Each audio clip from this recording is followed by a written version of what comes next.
Welcome. I'm Kinetic Symphony. I hunt down and report on weird and true mysterious stories, from glitches to the paranormal. Case file number 1557, written by justjbc, the VHS tape that defied time. When I was about 4 years old, I used to have this VHS tape of forgotten Merry Melodies, Max Fleischer cartoons circa mid-1930s, titled Robin Hood. After the first cartoon, featuring 3 squirrel brothers playing a make-believe game of Robin Hood. It was a cheap video cassette, probably came from a dollar store, because it didn't even have the title printed on the label, just a blank field where you could write the title yourself, which I did in my best 4-year-old writing. My parents bought lots of these kinds of tapes, which included old episodes of Popeye, Daffy Duck, etc. But I adored this particular collection for some reason. I remember bringing it to my kindergarten class once to watch on a movie day. Anyway, the years went by and eventually it just sat unwatched on a shelf. Around age 9, I had developed this entrepreneurial streak and decided to sell all my old toys and things at a garage sale so I could invest in cooler things like video games. I think I sold it for $1, which would be kind of a ripoff considering that's probably how much it cost in the first place, then promptly forgot all about it. 7 years later, I was in a Value Village, a chain of thrift stores called Savers in the US. Looking through a pair of jeans when suddenly I had a flash of images from these old cartoons in my mind. Naturally, I felt all nostalgic and started wishing I hadn't sold the tape all those years ago. Then it occurred to me that maybe, however incredibly unlikely, the tape might actually be in the store. I got very excited and beeline straight for the books, videos, music section. It felt like a magnet was pulling me straight to a certain place on one of the shelves. Somehow I just knew the video was there. I walked right up to the shelf, reached out, and pulled out the tape. There was no searching involved.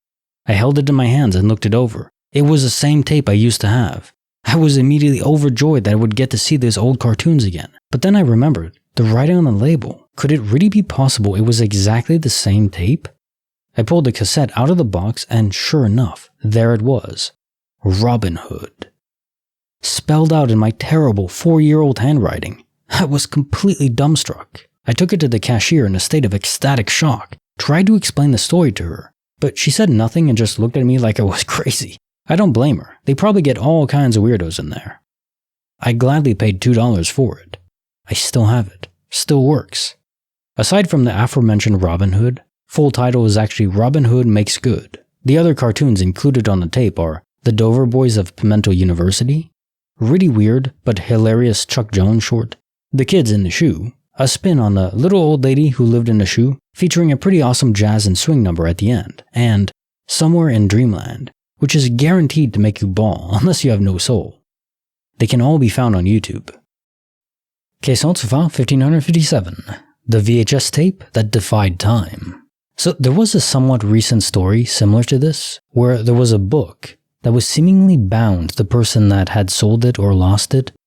And they were just in a bookstore and they immediately found the book. It was calling to them like a magnetic lure. And my postulate is that when we're attached to an object in proximity to it and think about it a lot and hold it, then part of our soul can infuse into it, not like a Horcrux in Harry Potter or anything evil. I think it's just imbued with our own energy, which is really what our soul is. Our energy. And then finding it again is easy because we are connected to it. It's like the One Ring. It calls to us. But again, not evil, just natural. Case file number 1558, written by smasheyev, The Strange Happenings by Black Lake. My girlfriend and I were camping in a cabin on the shore of Black Lake near the Thousand Islands in August 2010.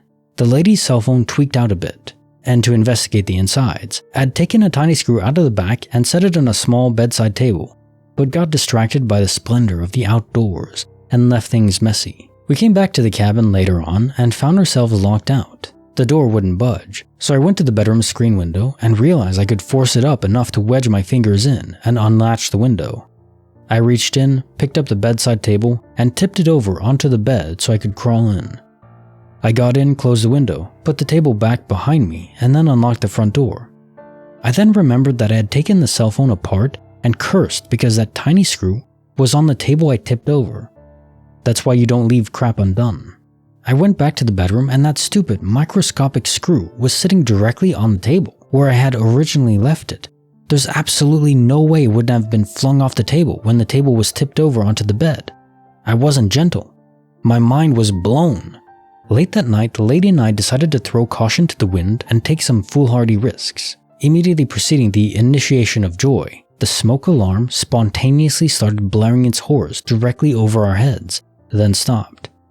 It wasn't a fire, it wasn't carbon monoxide. The 9-volt battery tasted very fresh.